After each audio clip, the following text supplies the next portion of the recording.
name is Catalina Millo, and today I'm going to talk about EXXON VALDEZ oil spill. Do any of you know how oil is transported from one place to another? It is a question that goes unnoticed by most people, but this practice can have devastating consequences. Crude oil is transported primarily through pipelines, tankers, and to a lesser extent by rail and tanker trucks. Nevertheless, on this occasion, it was transported on a tanker that resulted in an environmental tragedy. In 1990, specifically on March 24, the EXXON VALDEZ oil tanker crashed off the coast of Alaska.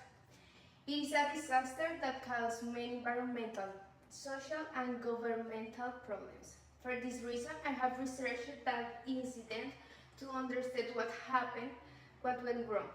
This first thing you will think about is how they acted in the face of this tragedy.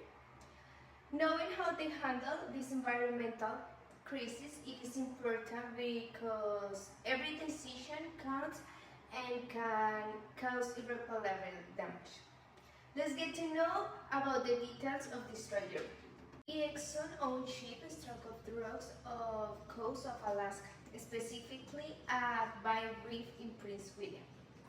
As a result of collision, released 11 million gallons of oil.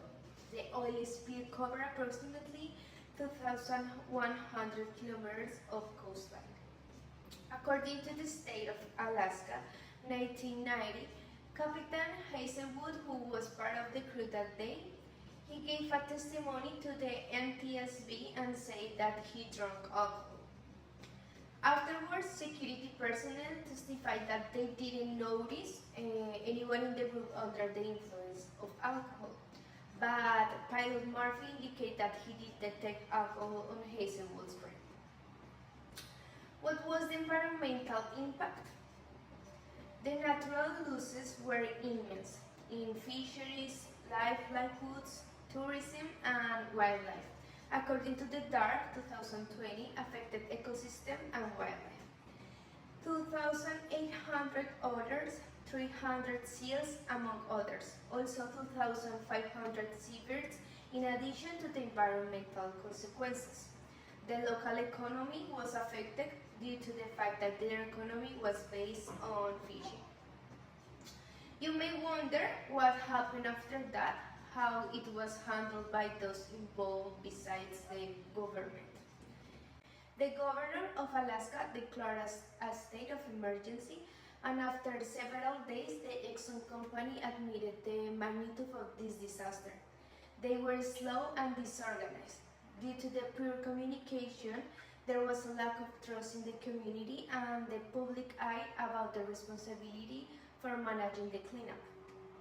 During the days and weeks following the spill, response teams from the U.S. Coast Guard, EXXON, and others attempt to control the effects of the massive oil spill. Because of this incident, although a company called OSRL was already in existence, it was formally established to become a specialized oil spill team. What is OSRL?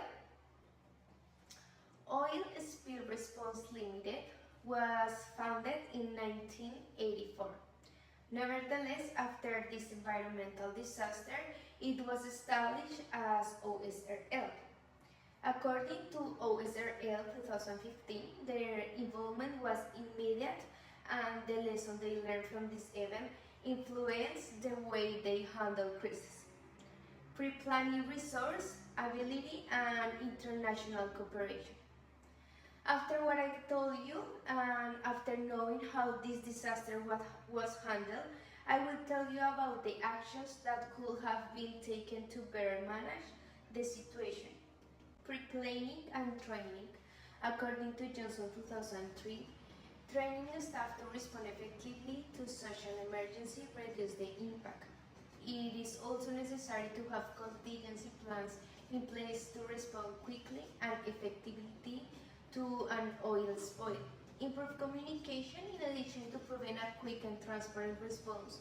Include the community in order to keep them informed so that they feel listened to and updated on what is happening. Ensure responder safety. Regulatory oversight ensures that everyone follows best practice for oil spill prevention, responses, and cleanup. Recover trust in the community, taking responsibility for the facts, and taking quick action in the disaster.